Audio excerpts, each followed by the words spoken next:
My name is Reverend Dr. Gia Starr Brown, and I am the founding pastor of the stable. And we get together on scheduled Thursdays, really looking at specific themes that we find in Scripture. And we peel back those layers and we do a full deep dive into the text, as well as into how it applies in our lives. And I am really, really glad that you're here. I want to start our time with an opening prayer. And then we're going to get started right away. I'm also going to ask you to mute yourselves, to mute your videos, just because this is recorded. And so there are folks that are that may be tuning in to the recording later, and I want to make sure that they are able to receive the same quality of conversation that you all are having here tonight. Please join me in a word of prayer. Good and gracious God, we give you thanks for all of the abundance of your grace, of your love, of your presence, of your blessings. God, we give you thanks for your spirit today on this Thursday. God, as we enter into this Bible study, I ask that you use me to share this good news, this good and oftentimes uncomfortable and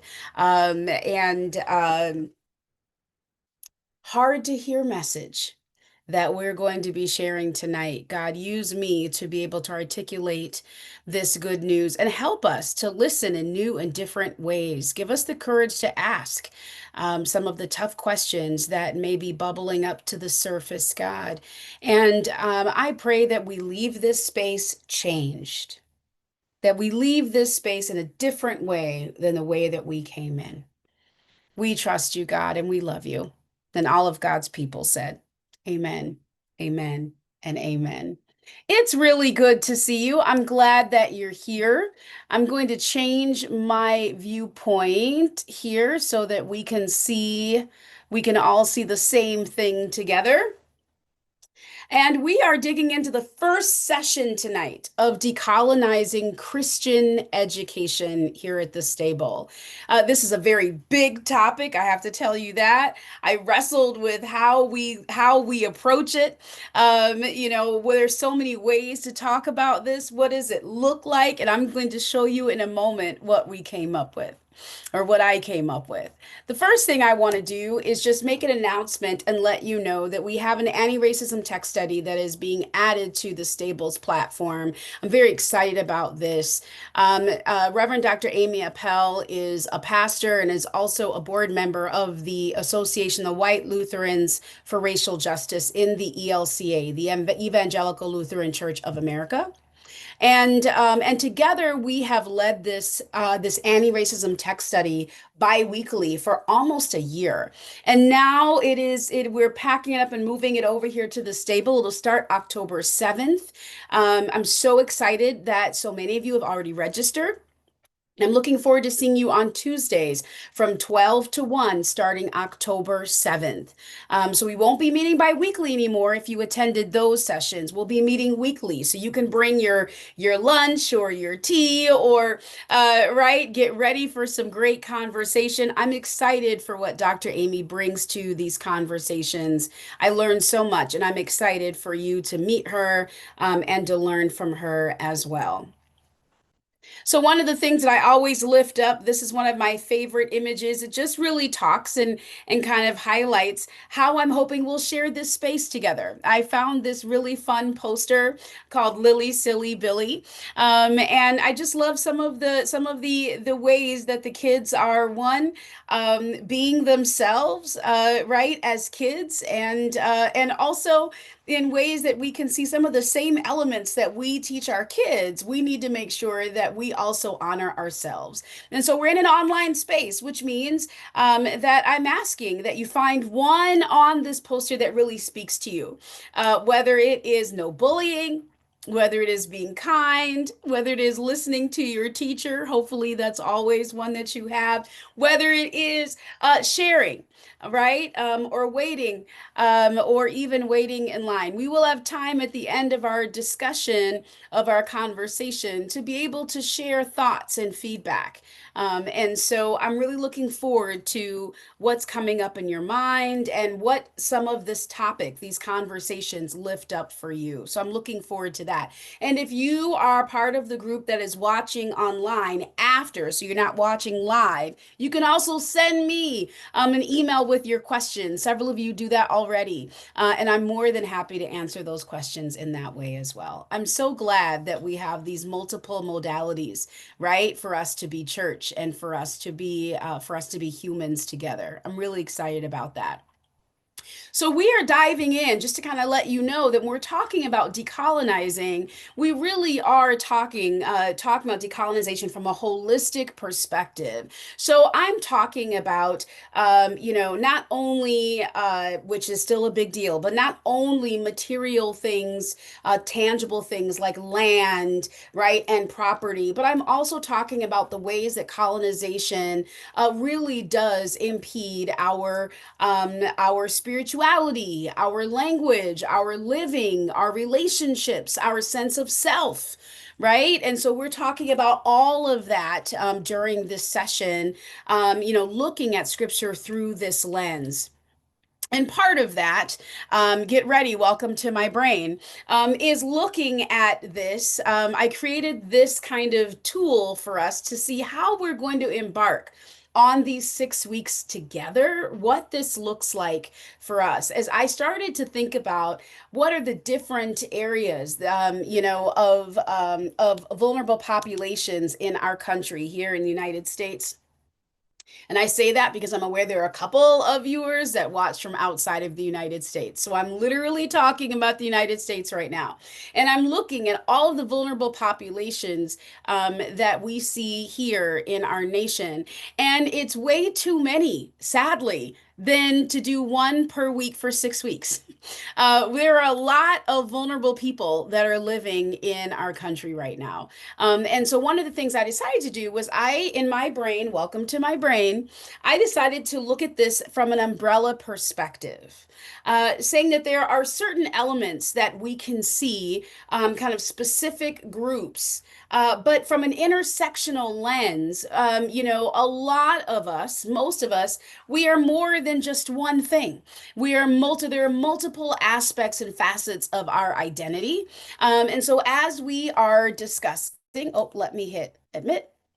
So, as we are talking about this from this umbrella, what I plan to do every week, not in this order, is take a look at each of these different elements that follow alongside the spokes on the bottom, and we'll be looking at them through their own individual lens, but also looking at them from an intersectional space, looking at the connotations of how, for example, tonight we'll be talking about rural communities, to look at how, even as a vulnerable population, I'm saying that rural communities are a vulnerable population, right? And so looking through that, it doesn't mean that even within rural communities, right, we can see any of these other characteristics and elements right up here along the top within rural communities. So, as we're talking, we want to be mindful about not only rural communities, but also the demographics that make up the population of those rural communities. And we'll be talking about that as we're moving through as well. It's really challenging because a lot of times when we look at vulnerable populations, we look at them individually and we just kind of focus, we're kind of, one dimensional, right? And we just look at things just from this one particular perspective. But the reality is that, like I said, so many of us, we are all more than one thing. And also, the reality is that there are a lot of people, myself included, that would check the box of multiple vulnerable populations. And so that's important to be mindful of as we're thinking about the text and thinking about how we can, usher forth Jesus's ministry and teachings to the world as we're commanded to do. We have to be mindful about the incredible roadblocks and obstacles that actually do contribute to how we are navigating these spaces. So this image that you'll see for the next 6 weeks, right? This is what we'll be looking at, and we'll be taking each one of these elements down here, and we'll be talking about decolonizing Christian education through this lens, and then also through the overarching elements as well. And I think that's really important because honestly, as I look at some of these categories, I find that there's very little that we say or speak of, for example, in relation to people who are incarcerated, right? There's very little that we discuss about rural communities like we are tonight. We have grown a bit, but there's still so much work that we need to do around our disabled community. I very rarely hear much about sharing Jesus's ministry with people that are navigating addiction and or mental illness, right? And then also I think about our young people and our elderly. And so usually when we think about vulnerable populations, we think about these kind of what I would call the big rocks up here, which is very true. But also here are these other populations that tend to get missed. And I want to make sure that we don't miss them in this session. So we're going to be doing a 2-in-1 for the hour. So I kind of want to let you know that. And one of the ways that I decided to do that is we're starting in our rural population. And I'll tell you, the Gospel of Mark really spoke to me. The text that I'll be looking at will be the Gospel of Mark, chapter 1, and we'll be looking at 38 through 45, verses 38 through 45. Now, you'll see that I've got verses 35 to 36 up here, and that's because just for us to have some context, right? It's really hard to just kind of start looking at scripture without knowing where we started from, where we're picking up from, all right? What's been happening before and what's happening after. All of these things are really important for our understanding. And so I wanted to start with these two verses here and then move forth. Also, you'll notice I'm using the New Revised Standard Version, the updated edition. This is just the familiar format that I have that I'm referencing. I'll be referencing other traditions as well throughout the 6 weeks, other translations, but this is the one that I'm using for tonight. So one of the things that's interesting is that we see even the subheading, which I which I sometimes I keep here, and I'm keeping this. I love this, a preaching tour in Galilee, right? Jesus is on a preaching tour, and there are a lot of people that would say that Galilee would be considered a rural community.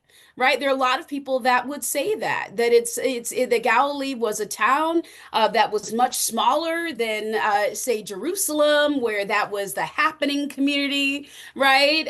Galilee, people actually traveled and journeyed just like in other villages or rural communities would travel to some of the bigger cities for the economy and the fishing markets, right? And those sorts of things, and also the synagogues and things like that, going to temple. And yet there are still smaller synagogues. There are still spaces where people came to worship in these rural communities as well. So it's just very interesting that we're talking about a rural community and we're talking about bringing Christian education to the rural community, colonizing it for our rural siblings.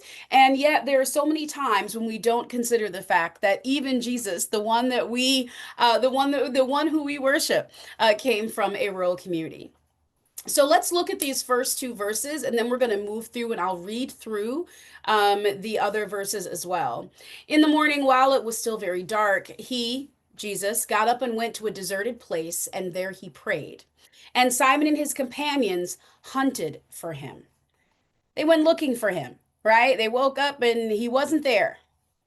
And Let's take a look at this. And Jesus answers, "Let us go on to the neighboring towns, so that I may proclaim the message there also, for this is what I came to do."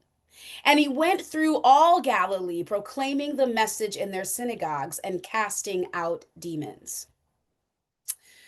Verse 40, a man with a skin disease came to him begging him, and kneeling, he said to him, "If you are willing, you can make me clean." Moved with pity, Jesus stretched out his hand and touched him and said to him, "I am willing, be made clean." Immediately, the skin disease left him and he was made clean. After sternly warning him, he sent him away at once, saying to him, "See that you say nothing to anyone, but go, show yourself to the priest, and offer for your cleansing what Moses commanded as a testimony to them." But he went out. I love that word but in verse 45. But he went out. That means that he probably didn't do what Jesus told him to do. But he went out and began to proclaim it freely and to spread the word so that Jesus could no longer go into a town openly, but stayed out in the country, and people came to him from every quarter. This is the word of God for us, the hearers, the doers, the maybeers, the triers, the thinkers, the idle knowers of God, and we give thanks to God. So I want to start. We're going to take this verse by verse. If you've never met me before, I am a self-proclaimed word nerd. I'm all about the language and the punctuation as we're digging in, really getting some clues to what was happening, not only in Jesus's time, but also what is the message for us today. So we'll be taking each verse line by line. So let's look at this. Jesus answers. Now remember the context, right? And Jesus is saying, so he had gotten up to go pray, and Jesus is now saying, okay, oh, admit, let us go on to the neighboring towns so that I may proclaim the message there also, for that is what I came out to do. And I thought to myself, one of the things that right off the top came to my mind is that Jesus is stating his purpose. He's saying, "This is my purpose," right? If we were to break down this sentence, he is saying, look at my math up here, right? I've got a plus and an equal sign for us. He's saying, proclaiming the gospel, preaching the gospel, and in these neighboring towns, in these villages, in these spaces where that did not know Jesus, that was his purpose. His purpose, right? Let us go on. Let us leave beyond the towns that we're familiar with. Let us leave beyond home, right? Let us move beyond the familiar and the comfortable and what we know, and let's move to these other spaces so that I may proclaim the message there also. Let me tell you, this verse 38 convicted me this week. Okay? Convicted me this week. So that I may proclaim the message there also. Right? Here's the equal sign. For this is what I came out to do. This is what I came to do. Not only to preach to the choir, to the people that had already known Jesus, but to preach to the people, to the spaces, to the choirs that didn't know Jesus, to bring the good news, right? To bring the good news. And what's so interesting about this is even just looking at this, us who are following, who are modeling our lives and our ministries after Jesus, if we are like that we are called to do, here's something to know then that we have a responsibility to share this gospel, to do the same thing, to proclaim the gospel and to bring it to neighboring towns. Now, funny, right? I'm a type A, and sometimes I think in my mind I'm already moving to what's next, right? What's the next thing that's happening? I'm going to proclaim the gospel, and then what? Right? But really, I'm noticing there's a period here. There's not a semicolon at the end of this. There isn't anything else, right? That this is what Jesus came to do. So that means that all the other stuff that Jesus came to do, it supported, right? It was gravy. It supported what his purpose is. And this is his purpose, to proclaim the good news, right? And so it caught me here because as I'm thinking about this, here's our umbrella up here. As I'm thinking about this through this rural community lens, I think about how many times do we, as people who are sharing the gospel, when we think about, therefore go, and we think about where we're going, we think about going to far places, right? Going to other countries or going to spaces that are so far away from us. A lot of times we don't think about the fact that even our rural siblings could be considered, being inhabitants of one of these neighboring towns. right? A lot of things that I hear from people, whether they are clergy in congregations that are in rural communities or people that are living in rural communities. One of the things that I hear so much of is that there's this very polarizing, right? That there's such great division that is happening between urban communities and rural communities. There's just in terms of mindset, in terms of responsibility, in terms of politics, even in terms of understanding what's happening in the conversations about race and racism, that we are literally on two ends of the spectrum. And so it's so interesting then that a lot of times our first thoughts about going on, I'm going to say it, mission trips, right? Or going on spaces to share the gospel, rarely, do we think about going to rural communities. Rarely do we think about that this could be a space where we could go and we could actually cultivate community and begin to share the message. And so I love this here. I put this up here. This is from the Interlinear Greek Bible Hub. It is, you can literally type that in, just as I said it, Interlinear Greek Bible Hub in your search engine, and then this will pop up. And so there is an interlinear Hebrew as well for the Hebrew Bible, also known as the Old Testament, and this one is for the Greek. And I just really appreciate this. I put this up here, right? Carrizo, because it's actually Carrizo, because we're going to circle back to this, right, before the end of our time. So what this is what Jesus is saying. These are his words, and he is saying this is what he's here to do. He's here to Carrizo, right, to preach and to share the good news that's here. And it's interesting because he doesn't say that he's here for healing. He doesn't say that he's here for fixing. He doesn't say those things, right? He doesn't say those things. He says he's here to proclaim the good news. So I'm just kind of setting the foundation. We're going kind of straight on through this. And so he went through all of Galilee, which here we are, right? One of these villages, one of these neighboring towns, proclaiming the message in their synagogues and casting out demons. Right? And casting out demons. So the first thing I notice when I'm looking as a word nerd is I'm noticing here right off the top that this is where he's going. So he's talking about going to these smaller communities, his neighboring spaces, and he's naming this here, right? So he's going home, right? Going back to some of these spaces. He's going back to his old stomping grounds, right? But also, look at this, proclaiming the message in their synagogues, that comes first, and casting out demons and healing, right? One of the things that's really interesting about this is again, welcome to my brain. I think I always laugh sometimes because I think if somebody hadn't heard me speak and they just saw my slides, they probably would not know, they would have no idea where I'm going with these things, right? But look at this. I think of it kind of like this zipper here. The reason why I say that is because they go hand in hand. A lot of times when there was an issue that needed to be healing, if there was a demon that needed to be cast out, it was the same as a physical condition, right? It was still considered to be an illness. It was the same as that. And so whether it was casting out demons or dealing with leprosy, as we were talking about in a couple of moments, that they kind of went together, right? So we're noticing first that proclamation came first, that he didn't come in to fix. He didn't walk in the door saying, these are all the things that are wrong in your community, and these are all the things that need to be changed. What he did was he came in and spoke truth. He spent time with the community first and really and spent his time there.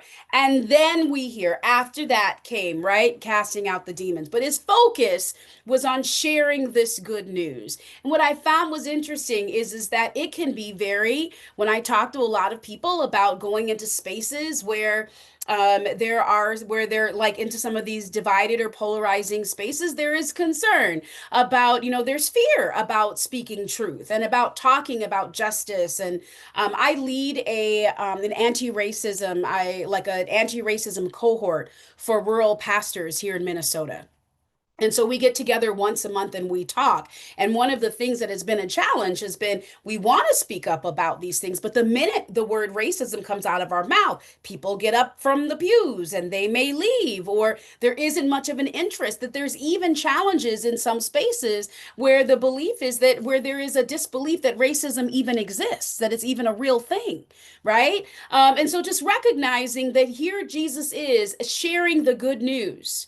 And even this word good, good doesn't mean happy, right? Good doesn't always mean positive or happy, but good news is that there's goodness in it. This is good for us. And this is this good news that's here, this bread. And Jesus is bringing it in, telling the truth. That's what that means versus navigating just the fear, right? Just holding on to the fear. So recognizing that it really does take courage to go into some of these spaces. And we see in scripture how many times Jesus has gone into spaces and hasn't been received so well, right? Where he hasn't been. There hasn't been a big welcome wagon that's here. So there definitely is reason for there to be some concern or possibly even some fear in moving forward. And yet Jesus is very clear about what his purpose is and where he's going. And this is for us who are called to model this. The other thing I notice in this text is that he's also saying here that he's coming in and he's preaching in their synagogues, right? And that brought me to think of, just a couple of things, right? Just as we're thinking about that Jesus taught using Jewish scriptures, right? So Jesus was actually using their scriptures, using these traditional scriptures in his sermons. He wasn't coming in ushering this new, right, tradition or this different faith. Jesus wasn't coming in saying we're going to completely cancel your identity and your spirituality, as we have seen in the colonization of in other spaces. Jesus wasn't coming in, literally just kind of wiping everything away with a clean slate. He wasn't coming in to compete with what was already been said, being done and said there. What Jesus was doing was Jesus was actually then using their scriptures. Jesus was actually coming to fulfill, not to compete, coming to fulfill. Like, hey, we're on the same side here, right? We're on the same side. It's not us versus you. It's not me versus you. It's not us versus them, but we're on the same side, right? And so Jesus is coming in, literally with, potentially, preaching to the choir, right? And so it's interesting because a lot of times you see, I say there's no expectation. We don't hear anything about any expectation of converting.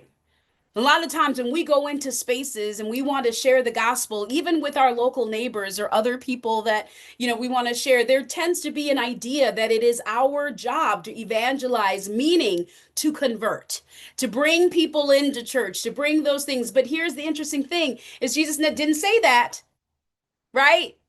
He didn't say that in the text. He didn't say that he was coming to convert and change people. He was coming to preach the good news, which means then our responsibility as we're modeling is proclamation. All of the changing of heart, the changing of lens, that's spirit work, right? That's spirit work.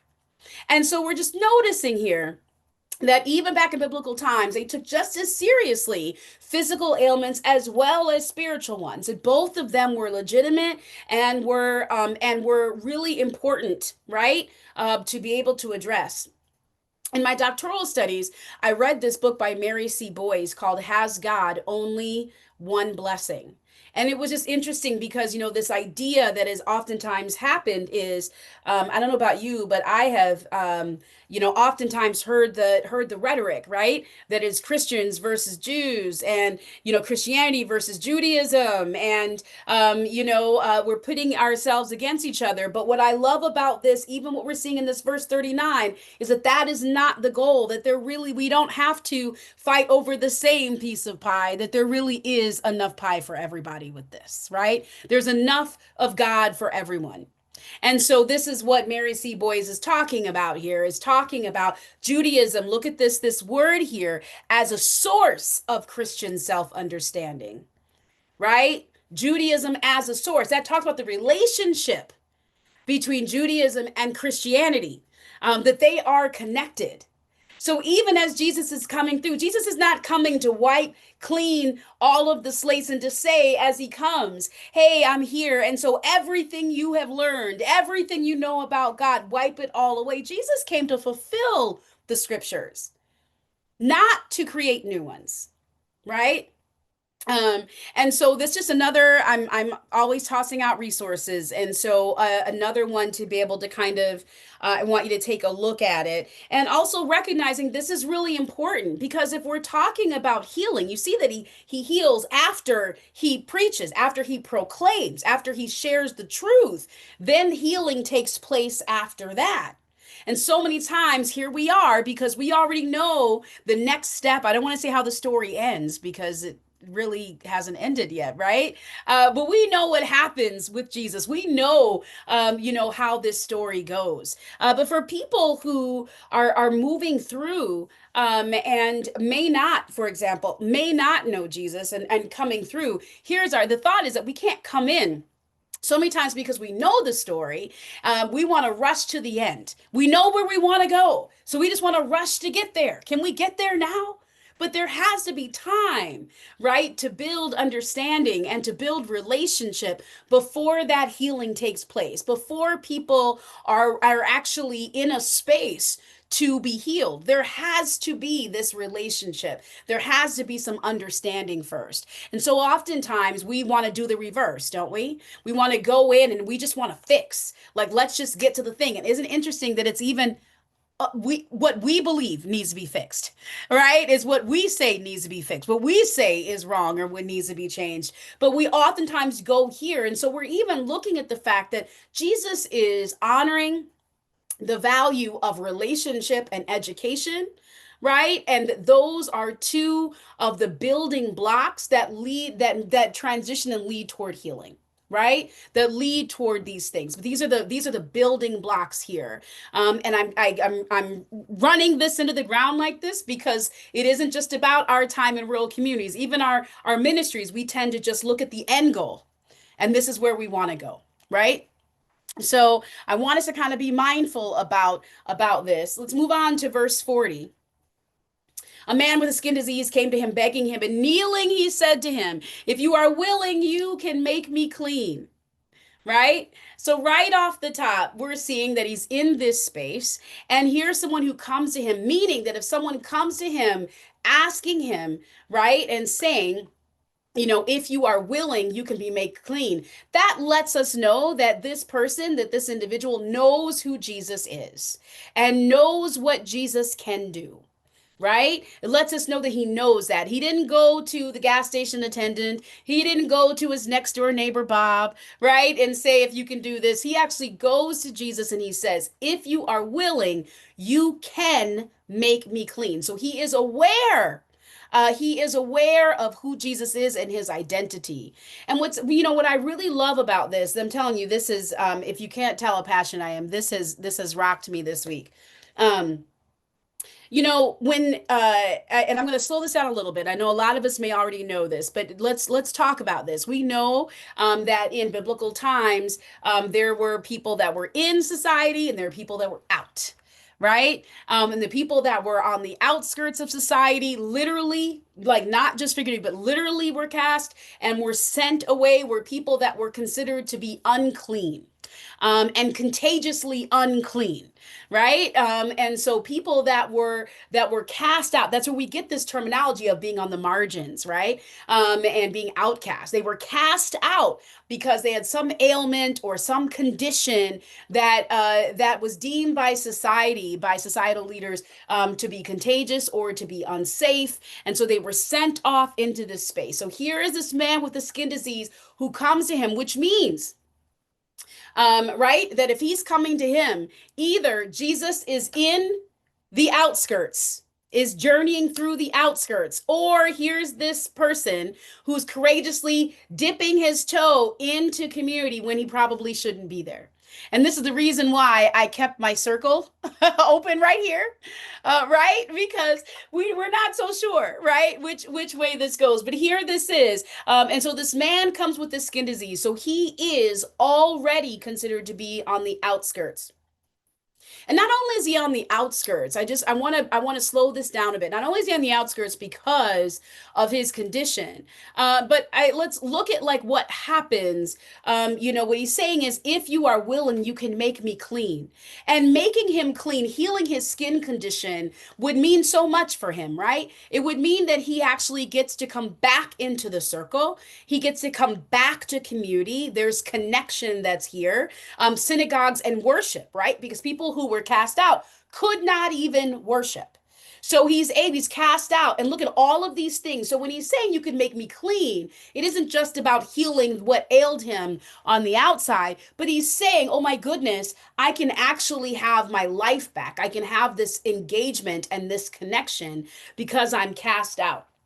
Right. And so, from this part, when I look at this, I think to myself, just from our mindset, a lot of us that are living in urban spaces and even those in ministry that are in rural communities tend to consider rural communities to be on the outskirts, right? To be kind of so far and so distant from where we are in our more populated, or if you would call them urban, right? Urban communities. That they are probably right, that they're the cast out, they're so far away in this space. And so there is this isolation that's there, right? And where he people that are living that are out here in the margins, like this gentleman, then he couldn't work, he couldn't hang out with his friends, he couldn't worship, right? He couldn't attend the festivals, right? These sorts of things that literally he's just existing, right? And probably existing in pain because of this skin condition, which means that he also, then, if he has a skin condition, that he probably doesn't have access. Here, I'm going to make a switch to healthcare, right? He probably doesn't have access to the things that he needs, the medication that he needs. He's out here in this space, and it totally makes sense because there we are with the intersectionality that that if he can't work, if it's illness, and you and we probably know somebody that's like this, where they got sick, and because of their illness, they were unable to work, right? Which led to financial hardships, right? And so we can kind of journey alongside with this man and see how his entire life is literally hanging by this balance. And he sees Jesus, which makes me think that Jesus must have journeyed to where he was. And he says, you can make me clean, meaning, look at all these things. You can make me acceptable. You can make the community accessible, that you can change these things, that you can bring this about in me. It's kind of that zipper thing, which means here is this belief in Jesus and here is this awareness, right? And so here we go, moved with moved with pity, right? And let me go back here to this also too, because it also leans into the idea that, if he's clean, right, he not only will feel better, but he will look, quote unquote, better, right? He will meet the societal standards of what's appropriate in terms of where he is and how to show up in spaces. It's so interesting how many parallels there are between this and between our siblings that are in rural communities. We think of them a lot of times. We think of them, as so far out, as being cast out, as to not having access, to the resources and support that we have. We just and they're so distant, like almost as if they're on another planet, right? Is kind of where we are. And so Jesus actually heals the man. Look at this in verse 41. Moved with pity, Jesus stretched out his hand and touched him and said to him, I am willing, be made clean. And he shatters all of the societal standards, right? He literally shatters it all. By him reaching and touching the man, he is shattering all the societal standards, right? It means you weren't supposed to be in contact. But not only that, by touching him and making him clean, right? As he is doing this, he is also shattering so many other things, the social order of how things are done. He's shattering that in this way, right? He is shattering this idea, of who has privilege and who doesn't, right? He's shattering all of that because now, just with one touch, the power dynamics have shifted. Just with one touch, right? And what's interesting is, let's see if I can describe this well. I'm going to try. As you see, I have my circle, and now the man who was on the outside is on the inside, and Jesus is now on the outside, right? Because white supremacy culture leads this idea that there are some people that are more right, that are more powerful, that are more capable, that are more acceptable than other people. And this is just the way of the world. And by Jesus reaching through and touching the man, he penetrates all of the social order. Not only does he touch him, but he now then this person that was, that was literally, one of the most vulnerable populations now becomes the center of society. But for people that literally hang their hat on their privilege as members of our white-bodied counterparts, right? For people that benefit from the privilege of white supremacy and white supremacy culture, right? These hierarchies, right? If you these hierarchies are beneficial. It's beneficial to have someone who is on the outskirts, who has less access, who isn't doing as great. It's beneficial because it actually creates the hierarchies and creates the distance that's here, which allows privilege to actually thrive. So by Jesus going in and penetrating this, automatically it upsets the apple cart. So now the man who's now the healed man, right, comes into the circle, and look at Jesus on the outskirts, because here is Jesus now, right? So it opens the door then to all people who have experienced the same type of treatment, right? It opens this door then to the possibility and the potential of all people. It upsets the apple power cart. And so Jesus, having touched the man then, right, that was the deal, was if you touch someone, you become unclean yourself. And so here is Jesus who has penetrated this, and by upsetting the apple cart, he has then been labeled as an outcast himself, right? And we'll see this in a couple verses, but we'll see this. He becomes labeled by people that are wanting to hold on to the benefits of their privilege, to hold on to the hierarchies that benefit their lifestyle. To see this happening, this person needs to be stopped because it will upset the status quo. But look at the fact that now Jesus, in shattering this, it equals the playing field, which means now Jesus becomes the outcast and the man becomes a part of society, right? And he becomes labeled as this. I'll come back to this because it's so important. Immediately, the skin disease left him and he was made clean. Welcome in this slide to my brain. Right? Immediately he was made clean. So there was a quickness that happened where Jesus reaches out and Jesus heals the man, and immediately everything changes.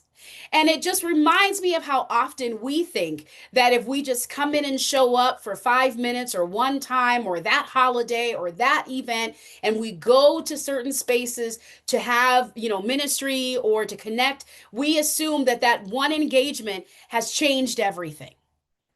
And we also assume that we can go in and we can move at the same pace, us who know Jesus as people who don't know Jesus, that we can just go in and move at the same pace. One of the examples that I've shared several times in the past couple weeks is this my experience coming in. I've journeyed through multiple denominations, right? And it's interesting coming into this space where I walk in and people, it's almost like everybody speaks a different language. They already know the songs, they know the hymns, they know the liturgy, they're moving forward. And for people who have no idea of what's happening, they get, pushed into the fold. They have to move so fast, right? This idea that automatically we expect people who come into our spaces, to come into our churches, people that we introduce to Jesus, we expect them to move right into the fast lane. We don't have anything for people. And I love this image of like an on-ramp where you imagine when you're driving. I'm assuming we're all drivers, I'm assuming, on the call right now. Imagine we're driving, you're coming into the on-ramp. You kind of have to you have to accelerate to get into the on-ramp, right? You don't start going 70. We have 70 here in Minnesota. You don't start going 70. You may start at 20 and then you ramp up so that you can, look at this, adjust to speed in so that you can match the flow of traffic. You don't just kind of go in moving so fast, right? And the same thing comes when we get an off ramp. We have to decelerate. We have to slow down. Otherwise, we have trouble. We have accidents. We have all types of problems. And the same thing happens as we're thinking about people and our rural siblings. We want to pick up the curriculum and the education that we teach in our churches if we're ministering or we are worshiping in urban spaces where there's more diversity and where there's more access to these types of resources, where there's diversity in conversations. We want to pick this up and move it over to our rural communities and expect them to move at the same pace, to go 70 miles an hour. But there are people that are in some of these rural communities, right? Just like in any other community, we kind of make a lot of assumptions then, right? The people that are in these spaces are able to move at the same pace, that they're able to kind of move right in. We just assume that they can pick it up and go, and so then it's kind of like, how come those people aren't doing as much, right, for social justice in our communities? How come they become those people? But we don't recognize, right, that we are all products of our environment, and if we don't have access to the education to teach us about who Jesus is and how Jesus ministered and what that looked like, then if we don't have this education, then what ends up happening, right, is we hear, we listen to the rhetoric that comes on TV, which we know what that's like, right? We listen to what's happening in our newspapers. We know what that's like. And we lean into these other spaces because we're not getting the fruit and the bread that should be coming from the church. The church has a responsibility to take the news and take current events and to put them in a perspective for people to be able to actually understand and then move to appreciate. We have a responsibility to help people with the on ramp, right? We have a responsibility to do that. So, what I say is one of the ways I'm starting to pivot now as we're still talking, but moving into our solution space is decolonizing Christian education in rural communities then requires that multiple lanes are needed. When you're driving, you have a slow lane, you have a fast lane, right? And then if you have a bigger highway, you have the middle lane, which is right down the middle, right? You have these things. And it's really great because people go with the pace that works for them. But if we don't create a pace, if we don't allow people to move at a pace that works for them, as long as they're moving forward, then we lose people, right? So what do multiple lanes, what does it look like? It looks like having multiple modalities, right? Having multiple opportunities. Maybe there's an introductory Bible study. Maybe there's a theme specific Bible study. We have multiple ways for people to actually get into the on ramp, right, to move. So that's one of the first things that's really important. The second thing I say is that you think back, and I'm going to use the term back to the basics, right? We think back to going back to even bringing in images in some of these communities where that are known to be not as supportive of diverse communities or not as embracing of diverse communities. It's so important for us to bring in some of these images. We need to bring in the images of diversity into our congregations. We need to actually also, and now I'm looking at the umbrella, right? Remember all the other pieces here. It also means that not only are we talking about race, but we also need to talk about, identity and being able to lift up various family constructs, right? Various relationships, to be able to kind of showcase, what the kingdom of God actually does look like, right? So we want to be able to bring forth some of these various family constructs. One of the things that I learned, even before my doctoral studies, I have 5 children. And one of the things that I learned in education was that it's so important for them to see people who look like them in leadership, for them to see people who look like them in ministry. And oftentimes, one of the things I hear in rural communities when I consult is it's such a challenge because we may not have people of color anywhere around us to be able to bring into leadership. Yes, but we do have images and we do have video. We do have other resources to be able to bring forth and to share. We do have these other modalities that we can bring forth. And let's just be honest, some of the reasons why there are not as many people of color in rural rural communities, is typically largely because for safety reasons, right? It's largely because there has not been space, created, carved out, and embraced for people of color in a lot of these spaces. And so there are times, even when people ask me to come to a rural community to come preach, and I'll say, wait a minute, let's talk about that, right, before I come into this space. And so I'm saying this because it's so important that even in the absence of having people of color or having people of diversity, of diverse backgrounds or diverse lifestyles, or even diverse ways of living, to come into to come into our spaces, while that may be it's a challenge because we have not brought forth these images, because we have not showcased and introduced other various family constructs. It's really hard to bring things in if we haven't done the groundswell work, right? I think about some of these various modalities like talking circles, restorative practices for conflict resolution, being able to introduce other ways to address problems versus the traditional ways that we lean on, that we've been taught and we've been conditioned to use based upon our white supremacy culture, right? Where one person's right and somebody else is wrong, and where there is someone who is in charge and in control and knows these things and others who don't. But to actually look and say, everyone that's in whatever the conflict is, everyone has voice, everyone has legitimacy, everyone has the right to be able to share their opinions, and everyone's opinions are valid in some shape or form. It is important to bring forth some of these things. And so I think about talking circles, right, which is kind of an indigenous, comes from indigenous practices. I think about even bringing even some of the things in terms of land acknowledgments, being able to kind of begin to name the realities of what's happening in our world. If people live in a space where they don't have access to these realities, it is the responsibility of the church to be the liaison between these communities and the church. That it's our responsibility. I'm sorry, these communities in the world. It is our responsibility. And so we have to bring forth these things, even bringing in music, allowing people to self-identify themselves. Even that little thing about putting pronouns on a name tag or asking people what they prefer to be called allows people the opportunity. It says that it's safe for them to be who they are. And in spaces where this is not the norm, right, when it's largely not the norm, if it's in a highly conservative space, as a lot of our rural communities tend to be, this is one step to begin to open the door. Right? We have to name trauma, and we have to be honest about what has happened in our world and what has happened to the inhabitants of our world, right? And so here we have to have these multiple lanes that are here. Look at verse 43. After sternly warning him, he sent him away at once, saying to him, see that you say nothing to anyone, but go and show yourself to the priest and offer for your cleansing what Moses commanded as a testimony to them.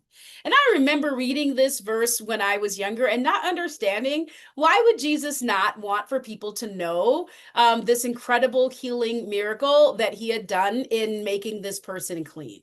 And the first thing I spent quite a bit of time researching, and I realized it was right in front of me in verse, it was right in front of me in verse 38, right? I don't want to make you dizzy, but I'm going to make you dizzy. So right here, look at what happens right here. He says in verse 38 that he's there to proclaim the message. Like he says, this is what I'm there to do. He's there to proclaim the message. And you realize, and a lot of times you see where Jesus is out and he's ministering, he's teaching, and people come for healing. Then all of a sudden the proclamation stops and he pivots to healing. And the masses that are coming for the miracles. They're coming for the change. They're coming for, right, what they've heard about the performative elements of his identity. They're coming for the change in their circumstance, right? And so, what I envision after looking at this, after researching, is I'm seeing that Jesus is not saying that the miracle isn't important, but what he's saying is, I'm so focused on the proclamation, right? I don't imagine what happens. He opens the door the next day and we see scripture, right, where the masses are coming asking for healing, and then he's got to go, right, just like he did in the beginning. He's got to go off and he's got to go pray. He's got to have some time. And so Jesus is saying, listen, don't go talking to people about this miracle. There's a way that things are done here, which means that when someone is healed, you got to go to the priest so that they can actually say, right, and actually name and communicate that you have been, that you are cleansed and that you can come into the community. So follow the order of things, and don't go back telling other people, because if you go back telling other people, then his entire, look at what happens, right? A couple hours later, word spreads, and now he's inundated with more folks that are coming for healing. But his focus is on the proclamation, right? His focus is on the proclamation. And so it almost is like this. This is the step one, is to listen to what Jesus is saying, right? And follow these pathways. Because if not, then, exactly, I'll come back to the football helmets. But then what happens is, look at what happens in verse 45. He goes out. I like that word, but he goes out and he does not do what Jesus tells him to do. He tells everybody, right? He tells everybody about this unbelievable miracle and what happened. And exactly what Jesus said is exactly what happened. Look at the second part of this verse. He went out and spread it so far that Jesus could no longer go into a town openly. He was just inundated. And that was a distraction from his purpose. That's not what he said in verse 38 he was there to do. Right? It's a blessing that the healing happened, but that's not what he said he was there to do. He said he was there to proclaim the good news. That's what he said. And as a matter of saying, I'm really focused, on my call and on these pieces. I do not want to be distracted. And we live right now in a climate where there's a lot of distraction happening. There's a lot of things that are competing for our focus and our energy. There's a lot of ideas and current events that are competing for our votes. And we're so focused on these other pieces. And Jesus is saying, no, keep the main thing the main thing. It's not about healing. It's not it's not about those things. We've got to make some shifts here. Let's talk about what it is about. Now, I'm probably going to go 5 minutes over. Hopefully you're sticking with me, but 5 minutes over, I'm probably going to go. Right. And so he is saying it's not about any of those things. He's saying it is about the gospel, and this is our responsibility. And so when I think about this, there are some bullet points I come up with when I think about what it means to decolonize Christian education in rural communities. I think about the critical role of what some of my friends have called cousins, right? Of our white cousins, of people that are white-bodied that are doing this work. So oftentimes when we think about what's happening in some of our conservative spaces in our country, we expect for people that have most personally experienced that harm to be the educators and to teach and usher forth this proclamation. But at what cost does that happen? There is a lot of work that can happen, in the white-bodied community without needing to bring people of color or people that are in the circle, that those things can happen without needing to bring other folks in and possibly compromise themselves. What is the role then of our white-bodied siblings, of our heteronormative siblings? What is the role of people that have been considered to be in the center of society? How can they use their privilege to be able to affect change without compromising the livelihood, the vitality, the health, and well-being of their siblings of color? I submit it's so important to equip our white-bodied siblings to be able to make that leap. And one of the things I'm going to offer, which may be considered a bit radical, right, is that there are a lot of people that have done this work in some of our more diverse and urban spaces. There are a lot of ministries and pastors that have done a lot of this work. And a lot of times, even though they've done this work, we still sit back and wait for a person that is at the center of the harm to come through and to share this work. But what happens if our white-bodied siblings, if our siblings at the center of society, if they themselves were to go into those rural communities, if they themselves were to go, therefore go and actually participate in the healing and the education? What happens if they can, if, because then it extinguishes the harm, right? That happens if they can go through and they themselves can have conversations. So, right now, I'm thinking about the important and the essential equipping of our white bodied and our societal centered siblings to go into spaces where other people on the margins have been harmed so they can be the ones to have to share the good news, to proclaim and to be truth tellers, right? And it is another way to protect the rest of our siblings. I think about the importance of proclamation because this is even this that we're doing now is proclamation. So this is education, the importance of educating, of using relevant language. It doesn't really say much to people that are in spaces where there may be, let's see, I was in a space where 3 weeks ago, I was in a town where there were three stoplights the entire time, right? In the entire city, three stoplights. I thought it was so cute. And yet, for me to talk and give examples of what urban living is like it's really hard for people that don't live in those spaces to really relate. So if we're going to bring the good news and we're going to proclaim, we're going to come into our rural communities, we have to use relevant language and relevant experiences that really do align with their way of life. We have to do that, right? You think about the synoptic gospels, they are different. Matthew, Mark, Luke, and John are different. They talk about the same experiences, but they're largely different with some exceptions, right? To my scholar friends, with some exceptions, but they are largely different because they were speaking to different audiences, right? They were speaking to different audiences, and we have to do the same. We have to use examples and language that makes sense. Our responsibility is to stay in our lane and to go and to, right? We're not there to replace what's happening. We're just there to share the good news.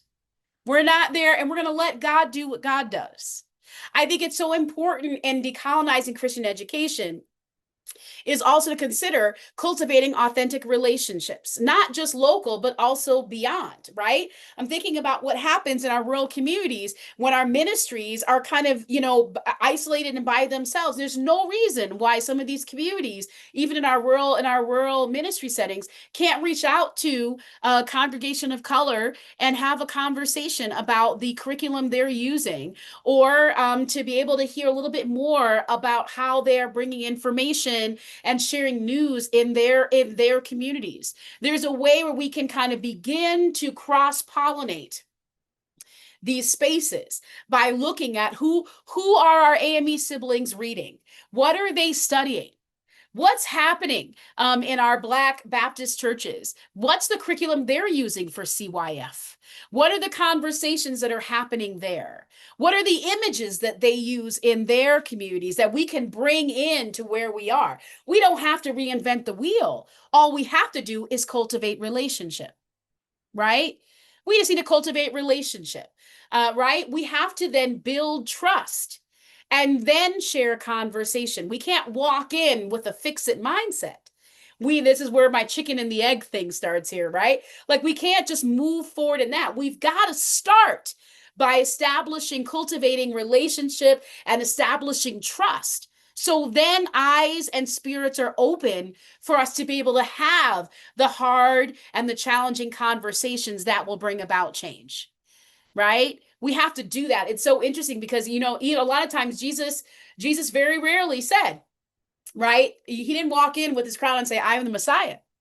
He says, look at my actions, look at my deeds, look at my works. This is what points people to Christ. And so our actions have to do the same.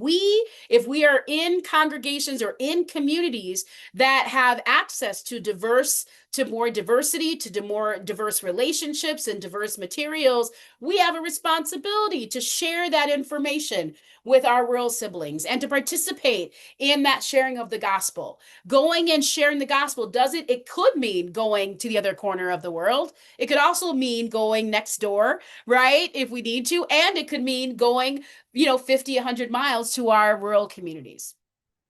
We have to create these multiple lanes to meet people where they're at. And this takes time.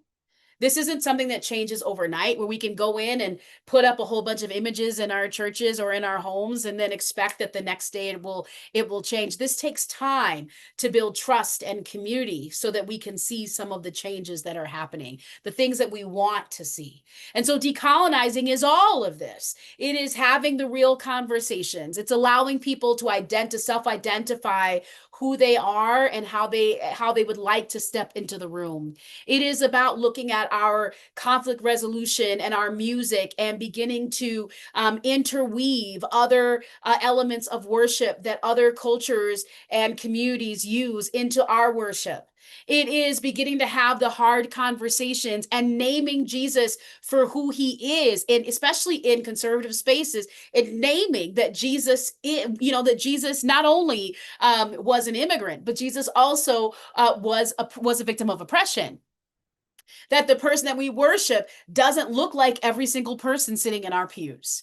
It is important for us to tell the truth, and that has to be more important to us than the fear, right? The fear of emptying our pews, the fear of backlash, the fear of losing donors, the fear of losing funders, right? We have to move forward in a way. If we are spreading the gospel, we have to be honest about it. Now, you think about the potential of harm.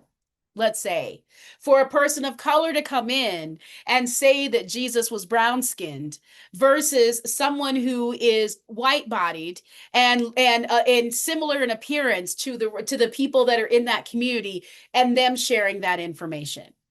Think about the challenge and the danger of what happens. And this is why I say the responsibility is actually lopsided. The responsibility then is not only on the people that is not on the people that have been harmed to educate everybody else, but people that are aware of the harm. It is their responsibility. We know Jesus, and because we know Jesus and we follow Jesus, it is our responsibility to share the gospel, right? So once our eyes are open to the realities of what's happening in our spaces and in these rural communities, it is our responsibility then to go and to share that good news. Because if we don't share the gospel, then where do they get the gospel from? They get it from their newspapers, they get it from the news, and they get it from the media, and they get it from magazines, right? They get it from social media, and that becomes their gospel. So we do have a responsibility to not only share the gospel, but also to advocate and protect the people that are underneath the umbrella of the gospel as well. We have a responsibility to protect those that are considered vulnerable. And those that are considered vulnerable are people that fit on this umbrella. We have a responsibility to advocate and protect these people. And not just in spirit, but in body and in mindset. And that means we have to tell the truth, right? So one of the things I want to share with you are these 3 reflection questions, just things for you to think about. What is one new learning from tonight's session that you have? What is one lingering question that you have, and where can you go to find the answer? Note I didn't say call Dr. Gia and ask Dr. Gia for that, right? You can, but let that be one option. Where else can you go to find the answers to the questions that you have? And then finally, what is one action step that you can take to decolonize Christian education in rural communities? What's one step that you can take? You may forward this recording to some siblings or some neighbors that you have in rural communities. Maybe that's the deal. Once the recording comes out. Maybe it is sharing some books and some resources. There are tons of really incredible books and resources that are out there that I want to be able to share. If you go, I won't call anybody out. Actually, I will, but one of the participants on tonight's call is an author of one of the books that is out there, right? Reverend Angela Kabeb is on the line, is also authored, has also authored this book, Ashes. Is it Ashes to Action? Don't call me out. Nope, it's called Allyship. Call to allyship. There you go. Call to allyship. And this is really important, right? How can churches do the work of becoming allies for the leaders they call? So even in bringing in ministry leaders of color, There's work that needs to be done before we get, right? We know where the end game is, but there's work to be done. There's also See Me, Believe Me, written by Reverend Dr. Yolanda Denson Byers. I've got a couple of books that are right here behind me that I've written, published by Augsburg Fortress in terms of facilitator guides for social justice. There also is the book that I shared, really looking at like by Mary C. Boyes, Has God Only One Blessing? There are some incredible organizations that are doing some incredible work. In If you're in Minnesota, there's Outfront, and there's also Prism, which is going into bringing LGBTQIA plus opportunities into rural communities, and sharing information and good news and presence as well. There are so many places we can go, and really, what I'm saying is this is work that we all have to do, right? This is all of our responsibility to do this work. This is our responsibility to do this work. So the next time we gather, I won't tell you which one, but the next time we gather, we're going to be digging into one of these other five that are right here. And we're going to be looking at it through this lens, right? Imagine being identifying as LGBTQ plus and being in a rural community. Imagine being an immigrant in today's day and age in a rural community. Imagine what type of fear and presence of heart and mind are happening. Imagine being someone who might be a person of color and also disabled and also a woman, right? Look at all the different intersections that can happen. And if people are in spaces that are not supportive and are not embracing, then where do they go to get the help and support that they need? It's supposed to be the church. That's what it's supposed to be. Yeah, supposed to be the church. So I am going to close us in prayer. Excuse me. And then I'm going to stop sharing and stop recording. And for those that have thoughts or want to stay on, those who are alive who have thoughts or want to stay on, you're more than welcome to do so. And again, if you're watching this recording and you have thoughts or questions, feel free to send them to me. And I'm happy to engage and to discuss them as well in that way. I'm so grateful that we have all these different modalities to have this conversation. Please join me in a word of prayer. Awesome God, you are indeed awesome. Thank you for the ways that you show up, that you break open the societal circles, that you level the playing fields, the ways that you make paths for every single person that is reaching for the hem of your cloak.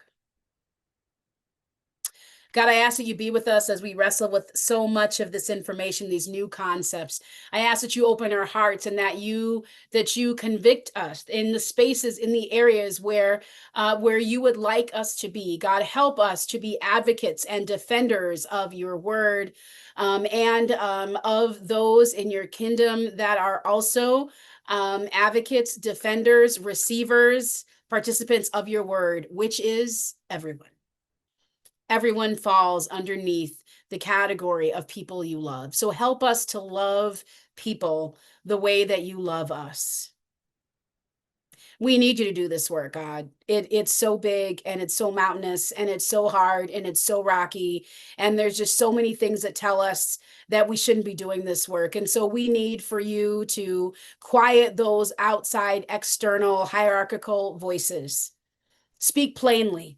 Connect us with people to inspire us, to empower us to take these steps. Give us the tools and the resources and the language to be able to articulate and to share the gospel in the ways that you would call us to do so. And by your will, bring us back again next week or whenever we see this recording, so that we too are able, to continue to grow in your word. And all of God's people said, Amen, amen, amen. Thank you so much, everybody, for being here, whether tonight, on Tuesday, or whenever you're watching this. I'm really excited about this series. I'm looking forward to seeing you again next week. Take care. And if you'd like to stay on for a few minutes, I'm happy to do that as well. Take care, everybody. Bye-bye. Peace.